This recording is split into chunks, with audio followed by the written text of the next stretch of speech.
Hello दोस्तों, स्वागत है आपका तक्ष स्टेनो क्लासेस में। तो चैनल को लाइक करें, सब्सक्राइब करें और बेल के आइकॉन पर प्रेस करें।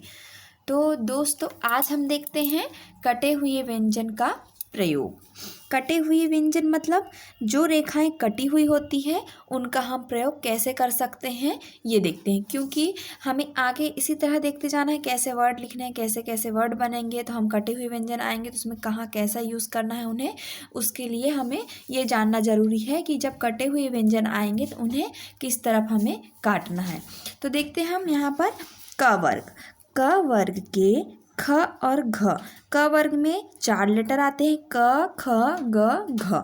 तो उसमें 2 लेटर कटे हुए रहते हैं, एक हल्का रहता है और एक भारी रहता है। तो ख हल्का रहता है, घ भारी रहता है। तो इसी तरह देखते हैं क वर्ग के ख और घ यदि प्रारंभ में आते हैं तो वे यथावत ही कटे हुए होंगे। प्रारंभ में मतलब पहले आएंगे। जैसे उदाहरण के तौर पे देखिए, ख पहले आया है तो यथावत। यथावत मतलब जैसे कि पहले काटते हैं हम उनको वैसे ही कटे हुए होंगे। जैसे कि देखिए ख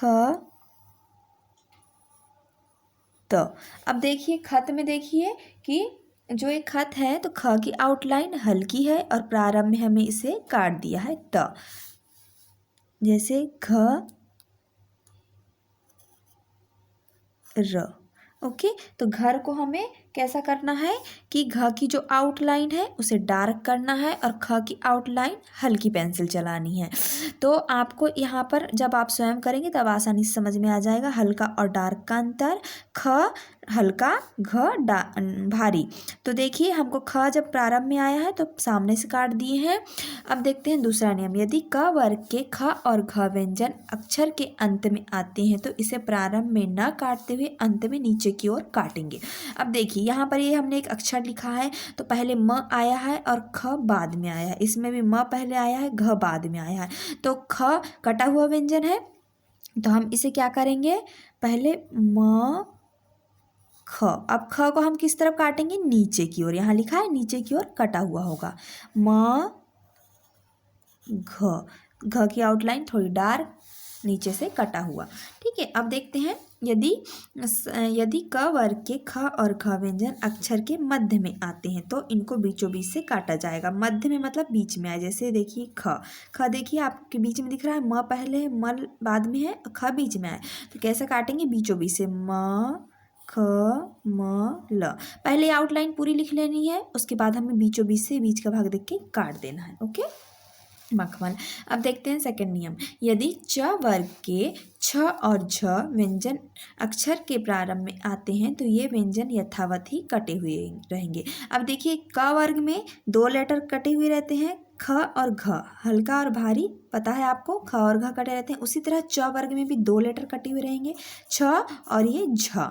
2 लेटर कटे रहते हैं तो ये यदि प्रारंभ में आए तो यथावत। यथावत मतलब जैसे पहले काटते हैं उसी तरह काट देंगे। छर। तो देखिए ये हमने छ लिखा, हल्का र, झ भारी और र, झर। ठीक है, हल्का और भारी आप अपने हिसाब से देख लेंगे।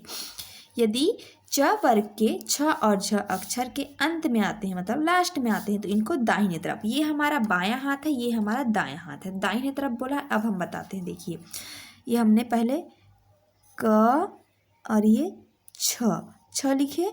अब इसको किस तरफ काटने बोला है, दाहिने तरफ। तो मतलब जिस हाथ में हमने पेंसिल पकड़ी उसी तरफ हम दाहिने तरफ काट देंगे हल्का। ठीक है, छ की आउटलाइन हल्की रहेगी। उसी तरह ब छ की आउटलाइन कैसी रहेगी, डार्क रहेगी। कैसी रहेगी, डार्क रहेगी। क्यों, क्योंकि ये हल्का और भारी का अंतर आपको पता है इसलिए।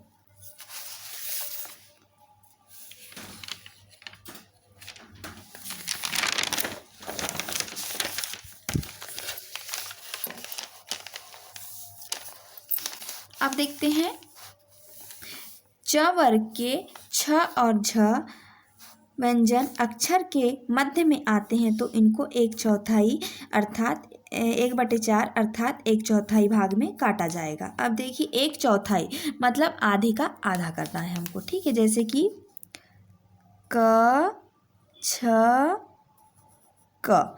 ठीक है, कक्षा का आ गया तो 1/4 मतलब ये बीचों बीच वाला भाग हो गया, यहाँ हम 1/4 भाग में काट दिए। हल्की रेखा होती है 6। अब देखिए म झ क, ये भी 1/4 भाग में काट दी हमने। ओके, ना ऊपर की ओर, ना नीचे की ओर, ना बीच की ओर, 1/4 भाग में काटेंगे।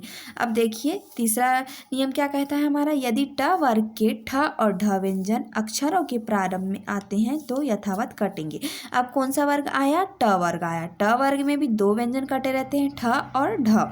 ठ हल्का होता है, ढ भारी होता है। देखिए ठ प्रारंभ में कटा रहेगा, ठ क, यथावत मतलब जैसे प्रारंभ में काटते हैं वैसा। अब ये भी प्रारंभ में कटा रहेगा, लेकिन ये भारी रेखा रहेगी। ठीक है, अब देखिए यदि ट वर्ग के ठ और ढ व्यंजन अक्षरों के अंत में आते हैं तो इन व्यंजनों को लिखते समय दाहिने तरफ काटा जाएगा। जैसे देखिए क ठ, दाहिनी तरफ मतलब जिस हाथ में पेंसिल है उसी हाथ की तरफ, ऐसा क ठ, इस तरह से हल्का और भारी बस अंतर रहेगा, बाकी कुछ नहीं है। यदि ट वर्ग के ठ और ढ व्यंजन अक्षरों के मध्य में आते हैं तो इन व्यंजनों को लिखते समय 1/4 अर्थात 1/4 भाग में काटा जाएगा। ये भी 1/4 भाग में कटेंगे, क ढ क 1/4 भाग में काट दिए, क ठ क 1/4 भाग में काट दिए हमने। अब देखिए यदि त वर्ग के थ और ध व्यंजन अक्षरों के प्रारंभ में आते हैं तो इन व्यंजनों को यथावत ही काटेंगे, मतलब जैसे ये पहले काटते हैं वैसे ही काटेंगे। मतलब प्रारंभ में थ र, थ हल्का कटेगा और ध भारी कटेगा, भारी रेखा बनेगी, थर और धर। अब देखते हैं इसी में आगे कि यदि त वर्ग के थ और ध व्यंजन अक्षर के अंत में आते हैं तो इन व्यंजनों को लिखते समय बाईं ओर काटा जाएगा। बाईं ओर मतलब ये हमारा दायां हाथ, ये हमारा बायां हाथ, तो इस हाथ की ओर काटेंगे। जैसे कि क थ, ये हमने काट दी कथ। ओके, अब देखिए व ध, ये हमने बाईं ओर काट दिए।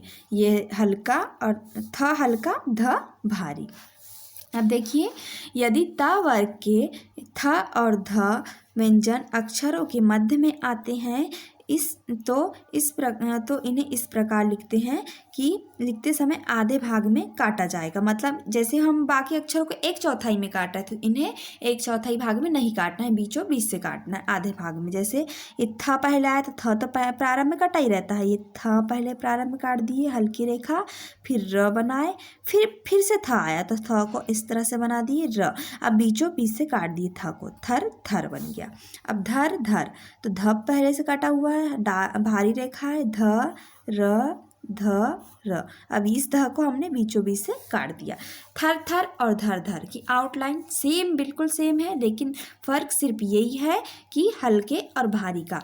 थ हल्का बनता है तो मतलब ये भी हल्का है, ये भी हल्का है। ध भारी बनता है तो ये ध भी भारी है और ये ध भी भारी है।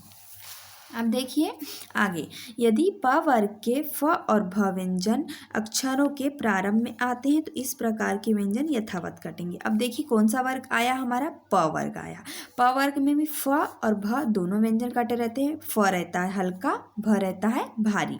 तो ये अगर प्रारंभ में आते हैं तो यथावत, जैसे मतलब पहले कटे रहेंगे उसी तरह। जैसे फ ल, फ हल्का रहेगा, भ भारी रहेगा, भर।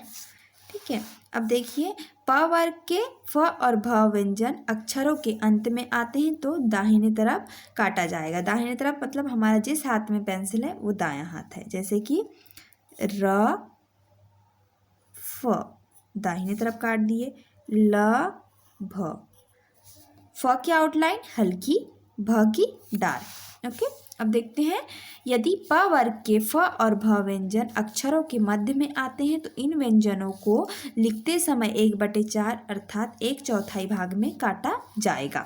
जैसे कि र फ क, 1/4 मतलब आधे से कम भाग में, 1/4 में काट दिए। ल भ क, ये यहाँ से काट दिया हमने 1/4 भाग में। ओके दोस्तों, आपके समझ में आ गया होगा। अब देखिए हमारे ये एक आती है नोटबुक, कॉपी आती है आपकी, इसमें प्रैक्टिस करने के लिए शॉर्ट हैंड की इस तरह से ये रहती है, ये आप मंगवा लीजिए। और इन जिस तरह से मैंने आपको ये वर्ड बताए हैं, इसके पहले वीडियो में भी मैंने आपको काफ़ी वर्ड बताए हैं, तो आप इनकी इस कॉपी में, इस नोटबुक में आसानी से प्रैक्टिस कर सकते हैं। जितनी ज़्यादा आपकी प्रैक्टिस रहेगी उतने ही ज़्यादा आपके वर्ड बनना शुरू हो जाएंगे। और आपको जो भी दिक्कत हो, जो भी प्रॉब्लम हो, तो आप कमेंट्स करके पूछ सकते हैं। तो आज के लिए इतना ही काफ़ी, मिलते हैं अगले वीडियो के साथ। धन्यवाद।